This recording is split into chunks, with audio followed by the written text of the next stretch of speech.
มันบ่ไปก็เจ้าบ่ไปนะไปย่างลูกย่างแม่บอกไปตัวละถอดที่ล่ะแม่บอกก็ว่าบ่ให้ใส่รองเท้าสวยมันบ่แม่นว่าขนาดมันเดินลงมาด้านป้าสวยของแม่ล่ะสิดินให้ลูกเดินดงดันป้าจับไว้ไปย่างให้มันอ่อนน้ำเพลินตาแพร่แกขี้ดิน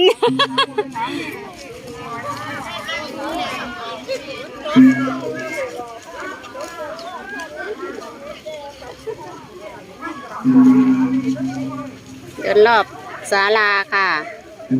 พระเวทเขาเมือง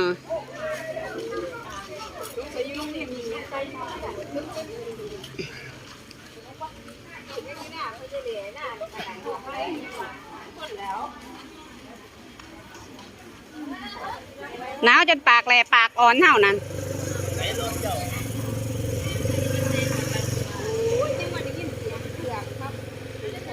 โอ้ยคะแนนวัดหาเขานำบ่หอดเงินง่ายบ่หอดวัดง่ายแต่เท่านี้ยังไงมันถึงยุ่งเสียงโอนงนขี้ฟ้างนนั่นมือแรงมันมาอีกนั่นอีกหนึ่งรอบค่ะอีกหนึ่งรอบของบ่ดังเนาะไปใส่ละคองเฮาคือมีแค่ของบ่ดังเลย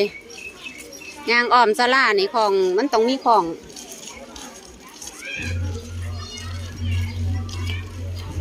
เสียงของก็หุยอยู่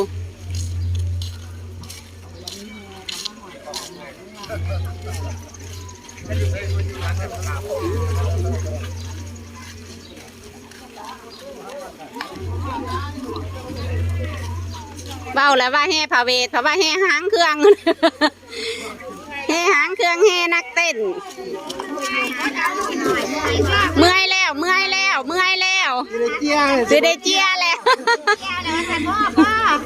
พ่อแล้วลูกพ่อกาแฟหันกับพ่อหอดหันกับพ่อเมื่อยมันสั่นไม่น้ำเกือบมาแล้วเมื่อยน้ำเกือบมันต้องเอาอันบักกะแตบแบบบักกะแตบมันแตบอยู่มันรูดน่ะมันอยากใส่